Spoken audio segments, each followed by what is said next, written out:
歡迎光臨 Super 廚房，請點讚、分享同埋訂閱。處理啲鯪魚肉，鯪魚肉喺街市買返嚟之後，我哋加少少生粉落去，用筷子將佢撈勻。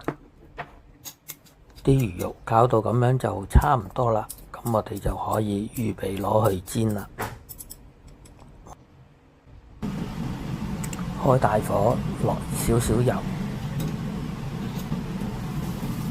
用一塊薑片搽勻整隻鑊。隻鑊已經燒熱咗啦，咁我哋就放啲鯪魚肉落去，等佢煎一陣。魚肉煎咗一陣啦，咁我哋攞個鑊鏟將啲魚肉壓平，等到啲魚肉煎到金黃色，咁我哋就反轉再煎另外一邊。魚見到兩邊都煎到金黃色啦，咁我哋就潷起佢，預備一盤鹽水，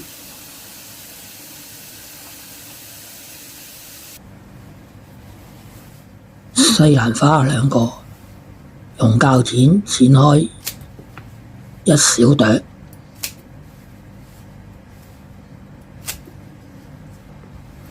話咁快，啲西蘭花已經剪好晒啦。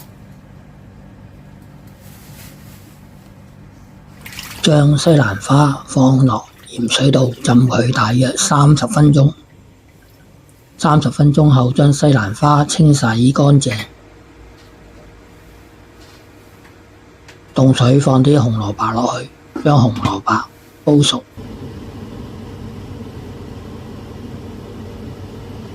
紅蘿蔔已經煮熟咗啦，咁我哋就將佢夾返起，用返同一鑊水，放啲西蘭花落去，用鑊鏟將佢兜勻，將西蘭花飛一飛水，飛水大約2至3分鐘，跟住用鑊鏟將佢潷返起。開中火，落啲油落去，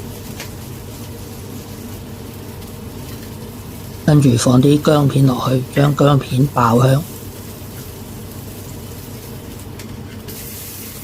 薑片爆香後，跟住放入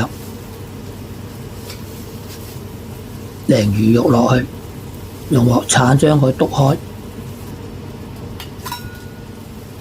炒佢一陣，跟住就放入紅蘿蔔、西蘭花，用鑊鏟將佢兜勻，加入少少水，咁樣就可以冚蓋，將佢焗一陣啦。話咁快已經焗咗一陣啦，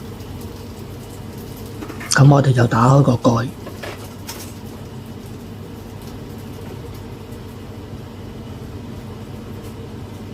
加入少少鹽，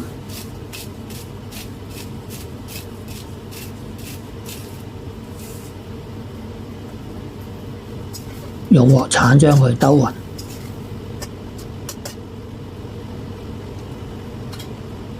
咁樣就可以潷起佢啦。一碟好好味嘅西蘭花炒魚鬆，咁樣就完成咗啦。睇完片之後，記得畀 like、分享同埋訂閱。